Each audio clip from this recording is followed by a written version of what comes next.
Hello' বন্ধু বান্ধৱীসকল, তোমালোকৰ কি খবৰ? মই আজি বনাম মটৰ, বিলাহী আৰু মাছৰ জোল। তো চাওক কেনেকৈ বনাওঁ মই। আগত মই মাছকেইটা ফ্ৰাই কৰি ল'লোঁ। তাৰপিছত মাছখিনি ভাজা হ'লে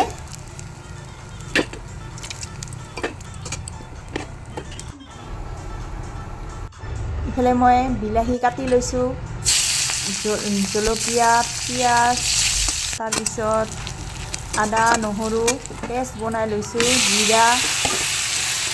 তাৰপিছত মই এনেকৈ ভাজি ল'লোঁ। মটৰ দিছোঁ, কেইটামান কেঁচা মটৰ দি কিনে এনেকৈ ভাজি ল'লোঁ। ভাজি হোৱাৰ পিছত একদম শুকান হোৱাৰ পিছত তাৰপিছত পানী দি দিলোঁ। তাৰপিছত উতলা এনেকৈ মাছখিনি দি কেনে ভালকৈ উতলি ল'লোঁ। তাৰপিছত মই গেছটো বন্ধ কৰি দিম।